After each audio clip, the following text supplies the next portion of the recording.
Today, we're going to be talking about how to not judge yourself. So, let's kind of talk about why the brain judges us. A lot of times, it actually tries to do it to protect you. So, for instance, let's say that you're going after your goal. Well, your brain doesn't actually want you to achieve your goal because it thinks it's unsafe. It's like, this is unknown. We don't know exactly what this is like. It could be dangerous. So, your brain's like, we don't want you to achieve your goal. So, what it can do is it can start to judge you so that you don't do it. Because if you're thinking you can't do it, you're not good enough, it's not possible for you, it's too hard, you're not going to be able to figure it out. If you're thinking those things, the chances of you taking that action to actually go do it are very slim. Another way that it actually does this is, let's say that you do something that you didn't want to do. So you're like, okay, I said something I didn't want to say. Well, oftentimes the brain will start to judge you because it's like, well, if we judge you and we create enough negative emotion, then maybe you won't do it again. And so what ends up happening is your brain thinks it's being really helpful and it thinks it's being really useful.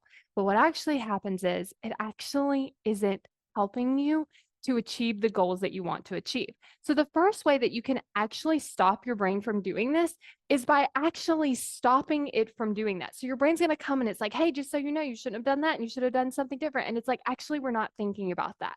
And the brain's going to come back and it's going to be like, you can't do this and you can't do that. And this is awful. And you shouldn't have said this. And it's like, nope, we're just not doing that. And then every time your brain comes and it offers you something, you just tell it, look, we're not doing that. We're not talking to ourselves in that way. And you just say that over and over and over as it continues to do it. Now, what you want to make sure is you're not getting into this debate with your brain. You're not arguing with your brain. You're not trying to prove your brain wrong. You're not trying to change its mind. You're just like, we're just not thinking about this right now. We're not going to talk to ourselves in this way. The second thing that I like to do is actually create safety. So a lot of times the brain is doing this because it's scared and it thinks that it needs to protect you. So I like to help create that safety around whatever it is it's afraid of. So it can be that simple. Like when the judgment comes up, we're not talking to ourselves in that way. What are you afraid of?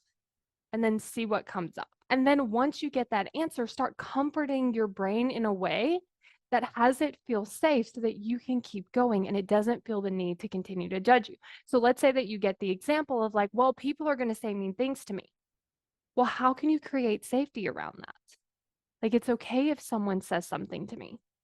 It's okay if someone leaves a negative comment on my post because in that moment, I'm not going to think I did something wrong. I'm going to be proud of myself for putting myself out there and knowing that sometimes that happens.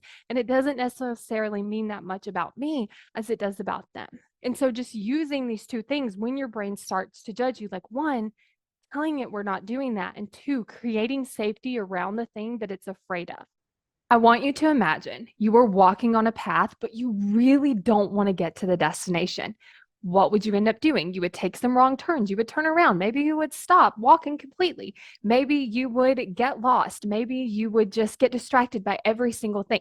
This is what your brain is doing. Your brain doesn't want you to achieve your goals. And I'm going to explain why in the why you aren't taking action video. But I'm also going to show you how can you actually start taking more of the right actions so that you don't waste so much time, because I want you to think about it. If it's like a 5-minute walk and now we've gotten lost, we've turned around, we've stopped walking, this 5-minute walk could take forever.